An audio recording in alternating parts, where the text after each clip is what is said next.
ఉదయకాల ప్రార్థన. ఈరోజు దేవుడు మనకు అనుగ్రహించు దేవుని వాగ్దానము, వారి మధ్యను నేనెల్లప్పుడూ నివసింతును. యెహెజ్కేలు గ్రంథము 43వ అధ్యాయము 9వ వచనం. ఈ యొక్క వాక్య భాగము ద్వారా దేవుడు ఈ దినమున నీతో ప్రత్యేకముగా మాట్లాడుతూ ఉన్నాడు. దేవుడు నీ దగ్గర నీ మధ్యలో నివాసము చేస్తాడు. ఎప్పుడో తెలుసా?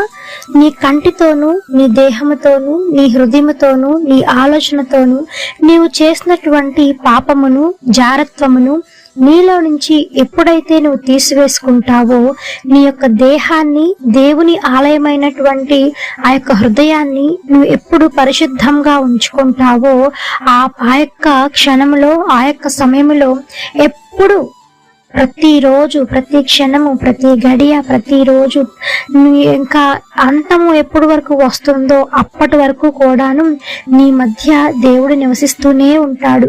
నీ గుండెలో ఆయన కోవెలై ఉండి నీకు సహాయం చేస్తాడు. ఈ యొక్క మనకి తెలుగు సామెత ఒకటి ఉంది, ఒక్క వరలో 2 కత్తులు ఉండలేవని. అయితే నీవు వెచ్చగా అయినా ఉండాలి, లేదా అంటే చల్లగానైనా ఉండాలి. నులివెచ్చని స్థితిలో నువ్వు ఉంటే గనక దేవుడు ఆయన నోట్లో నుంచి నిన్ను ఉమ్ము వేసేస్తాడు. కనుక మనం అటువంటి దుష్కార్యమైనటువంటి పరిస్థితిలో మనం ఉండేవారుగా ఉండకుండా నీ హృదయమును పదిలముగా జాగ్రత్తగా కాపాడుకో. నీ హృదయం అనే పలక మీద వాక్యాన్ని నువ్వు రాసుకో. ఆ రాసిన వాక్యాన్ని నీవు అనుసరించుకుంటూ, చదువుకుంటూ, జ్ఞానముతో నీవు వెళ్ళు. దేవుడు ప్రతి ఒక్క క్షణము నీతోనే ఉండి నీకు జ్ఞానాన్ని బోధిస్తాడు, నీకు సత్యాన్ని నేర్పిస్తాడు.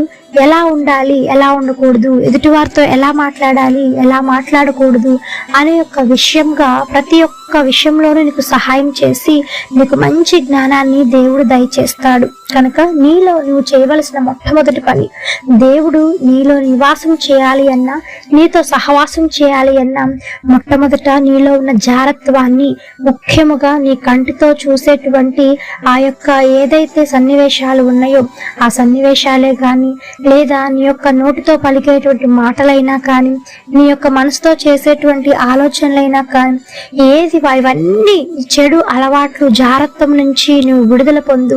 వాటన్నిటి నుంచి నువ్వు విడుదల పొందితే గనక దేవుడు నీ తలుపు యొద్ద నిలబడి నీ హృదయం అనే తలుపు తడుతూ ఉన్నాడు. మరి ఆయన నువ్వు ఆహ్వానించడానికి నువ్వు సిద్ధంగా ఉన్నావా?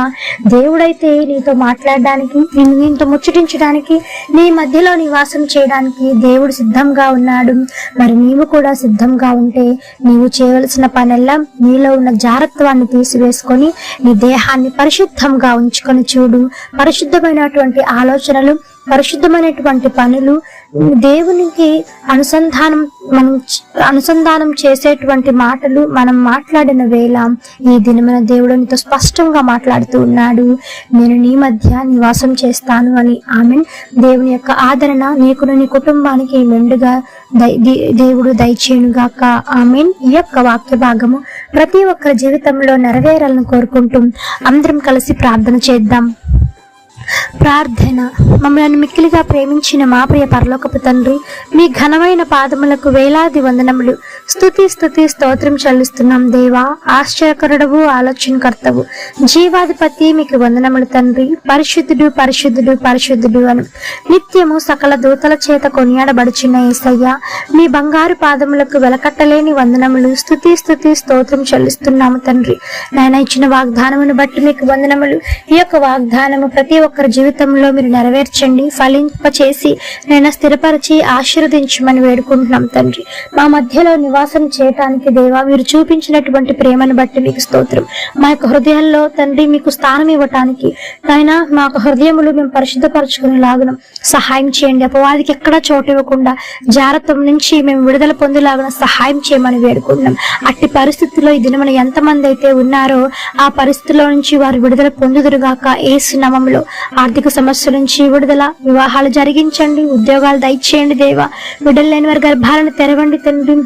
మరి ఎంతమంది పరీక్షలకు వెళ్తున్నారు, మంచి విజయం చేకూర్చమని వేడుకుంటున్నాం దేవా. నెమ్మది లేని కుటుంబాలకు శాంతిని, సమాధానమును, ఐక్యతను దయచేయమని వేడుకుంటున్నాం తండ్రి. పెళ్లి రోజులు, పుట్టినరోజులు జరుపుకుంటున్న వారికి మీరిచ్చినటువంటి నూతన దయా కిరీటాన్ని బట్టి మీకు వందనములు చెల్లించుకుంటూ యేసు నామమున అడిగి వేడుకొని పొంది ఉన్నాము తండ్రి. ఆమేన్. ప్రార్థించండి, విశ్వాసముంచండి, మీరు తప్పకుండా అద్భుతాలను చూస్తారు. దేవుడు మిమ్మల్ని దీవించును గాక. ఆమేన్. God bless you.